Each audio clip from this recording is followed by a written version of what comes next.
সকল জল্পনা কল্পনা পেরিয়ে তাহলে কি সত্যি ময়মনসিংহ রুটে প্রবেশ করছে হানিফ এন্টারপ্রাইজ? বর্তমানে বাংলাদেশের অন্যতম একটা অবহেলিত রুট হচ্ছে ময়মনসিংহ। একটা সময় ময়মনসিংহের পুরো রাজত্ব ছিল এনা ট্রান্সপোর্টের কাছে। 10 মিনিট পর পর তাদের বাস ছিল, অন্যান্য যে বাসগুলো সেটা সচরাচর ময়মনসিংহ ঢুকতে পারতো না এনার প্রভাবে।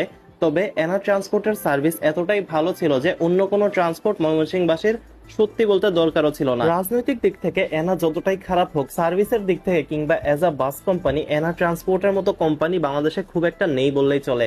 যার কারণে ময়মনসিংহবাসী খুব একটা কিন্তু অশান্তিতে পড়েনি, বরং বলা যায় যে অনেক বেশি ভালো ছিল কিংবা অনেক বেশি স্বস্তিতেই ছিল। ফ্যাসিস্ট হাসিনা পলানোর পর থেকে এনা ট্রান্সপোর্টের যেরকম প্রভাব কমেছে তেমনই কমেছে রুট। তবে যাত্রীদের জন্য এনা ট্রান্সপোর্টের হারিয়ে যাওয়া বেশ বড় একটা লসের কারণ হয়ে দাঁড়িয়েছে, বিশেষ করে সবগুলো রুটেই। তবে ময়মনসিংহ অন্যতম বলা যায়, কারণ ময়মনসিংহে বর্তমানে এনার যারা রিপ্লেস করছে তারা এনার সার্ভিসের 50% কিংবা 25% সার্ভিসও দিতে পারতেছে না। এমত অবস্থায় সবাই চাচ্ছে হানিফ এন্টারপ্রাইজ যেন ময়মনসিংহ রুটে প্রবেশ করে। এই নিয়ে যেরকম কথা শোনা যাচ্ছে, একবার শোনা যাচ্ছে হানিফ এন্টারপ্রাইজ ঢুকবে, আবার শোনা যাচ্ছে ঢুকবে না।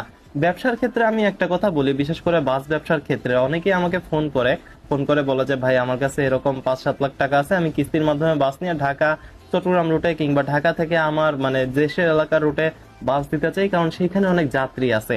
এইটা হচ্ছে বাংলাদেশের মানুষের সবচেয়ে ভুল ধারণা যে একটা জায়গা যাত্রী থাকলেই যে কোনো বাস কোম্পানি সেখানে ঢুকতে পারে। একটা বাস বাংলাদেশে চালানো যে কত বড়, এটার পিছনে আসলে হেডম লাগে এবং টাকা লাগে, এইটা যারা যারা চালাচ্ছে তারা বুঝতে পারে।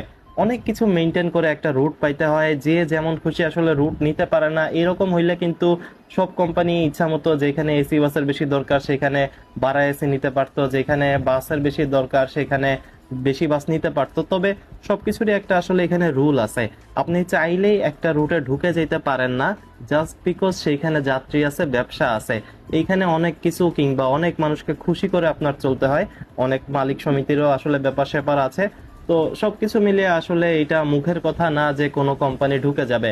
হানিফ, শ্যামলী, নাবিল কিংবা বড় বড় যে কোম্পানি আছে এরা চাইলে দেশের 64 জেলাতেই বাস চালানোর মতো এবিলিটি রাখে।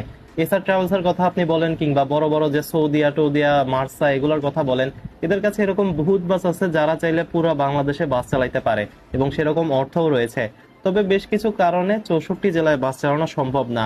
আমি জানি না হানিফ এন্টারপ্রাইজ বর্তমানে ময়মনসিংহ এর রুট খুলবে নাকি খুলবে না। এমন না যে হানিফ শত চেষ্টার পরও খুলতে পারবে না, হ্যাঁ হয়তো খুলতে পারবে। তবে সেইখানে যেহেতু অন্যরা ব্যবসা করতেছে, হানিফ সচরাচর চাবে না যে তাদের ব্যবসার ভিতরে হাত ঢুকাতে কিংবা তাদের ব্যবসা নষ্ট করে দিতে। ঠিক এই কারণটার কারণেই অনেক বড় বড় বাস কোম্পানি আছে যারা চাইলে দেশের 64 জেলায় বাস চালালেও লস খাবে না, কিন্তু 64 জেলায় বাস চালাতে